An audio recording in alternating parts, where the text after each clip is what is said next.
ଖାଇକି କେଶ ତମ ଦେହ ଭଲ ଅଛି ତ? ଫ୍ରୁଟ୍ ଖାଅ? ଫଳ ସବୁ ଖାଅଟି? ଭଲ ଲାଗେ ଫଳ ଖାଇବାକୁ?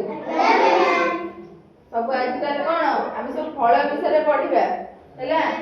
ଫଳ ବିଷୟରେ ଆମେ ସବୁ କଣ ପଢିବା, ସବୁ ଫଳ ବିଷୟରେ ନାଁ ଜାଣିବା। ସବୁତିକ ଫଳର ଓଡ଼ିଆରେ ନାଁ ଜାଣିବା ଆଉ ଇଂଲିଶରେ ନାଁ। ତାହେଲେ ଦେଖ ଏଠି ସବୁ ଫ୍ରୁଟ୍ସ ର ଚିତ୍ର ଅଛି, ଭଲ ଲାଗୁଛି?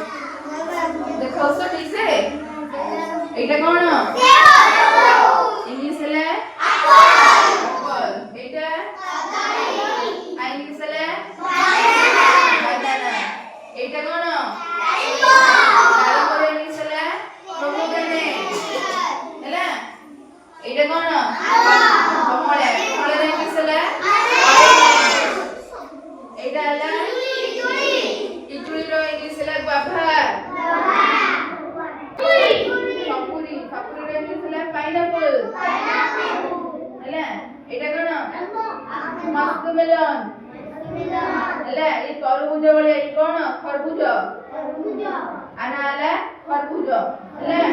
ତରଭୁଜର ଭିତରେ ଯେମିତି ନାଲି ଆ ଭିତରେ କଣ? ହଳଦିଆ। ଏଇଟା କଣ? ଲିଚି। ଆର ଓଡ଼ିଆ ବି ସେଇ ଲିଚି ହେଲା। ଏଇଟା କଣ? ଚେରି ହେଲା। ଇଂଲିଶ ସେଇ ଚେରି। ଏଇଟା କଣ? ଆମ୍ବ। ଆମ୍ବକୁ ଇଂଲିଶରେ ମ୍ୟାଙ୍ଗୋ। ଇଏ ଆମର କଣ? ଜାତୀୟ ଫଳ ବୁଝିଗଲା? ଏଇଟା କଣ? କଣ ଏଇଟା? ଫିଗ। ଇଏ ବି କଣ? ଗୋଟେ ଡାଳିମ୍ବ ଭଳିଆ ଗୋଟେ କଣ ଫଳ ବୁଝିଗଲା? ଷ୍ଟ୍ରବେରୀ ନାଇଁ ଲିଚି ନୁହେଁ ଷ୍ଟ୍ରବେରୀ ହେଲା। ଷ୍ଟ୍ରବେରୀ ଖାଅ? ହଉ। ଏଇଟା କଣ? କଣ ଏଇଟା?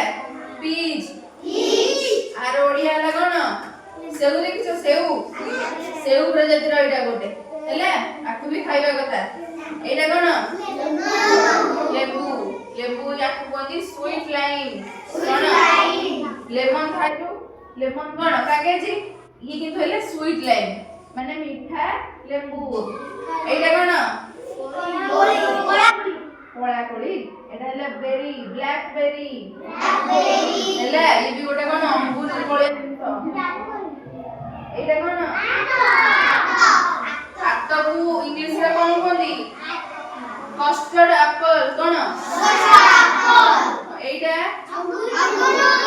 ଅଙ୍ଗୁରକୁ ଇଂଲିଶରେ କୁହନ୍ତି ଗ୍ରେପ୍। ଏଇଟା କଣ? କଣ ଏଇଟା? ଲୋକ୍ୱାର୍ଡ।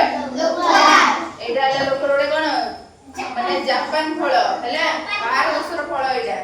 ଏଇଟା ହେଲା ଆପ୍ରିକୋଟ ହେଲା। ଏଇଟା ମଧ୍ୟ ଗୋଟେ ଫରେନ୍ ଫଳ ବୁଝିହେଲା? ଏଇଟା ହେଲା ପ୍ଲମ୍। ପ୍ଲମ୍ ମାନେ କଣ? ଜାମୁକୋଳି ଖାଇଛ? ଜାମୁକୋଳି ସେଇଟା ବୁଝିପାରିଲ? ଏଇଟା ହେଲା କଣ? ନେକ୍ଟ୍ରାଇନ୍। ଇଏ ବି ଫରେନ୍ ଫଳ ବୁଝିପାରିଲ? ଏଇଟା କଣ? ନାଇଁ ଏଇଟା ହେଲା ରାସ୍ପବେରୀ। କଣ? ରାସ୍ପବେରୀ ଅଥବା ରସଗୋଲା ଫଳ ଖାଇଛ? ଖାଇଛ? ଭଲ ଲାଗେ? ଏଇଟା ହେଲା କଣ?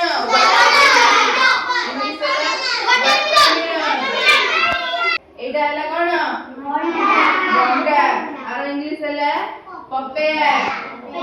ଖାଅ? ଭଣ୍ଡା ଖାଅ ହେଲା। ଏଇଟା କଣ? କାଣ୍ଟାଲୁପ। ଇଏ ବି କଣ? ମସ୍କମିଲନ ଭଳିଆ ଗୋଟେ ଫଳ ମାନେ ଇଏ ଏକା ଜିନିଷ ହେଲା। ଦିଟାକ କଣ? ଖରବୁଜ। ତାହେଲେ ସବୁ ଜାଣିଲ ଫଳ ବିଷୟରେ? ଏ ଫଳ ସବୁ ଖାଅ? ଭଲ ଲାଗେ ଫଳ ଖାଇବା ପାଇଁ ତ?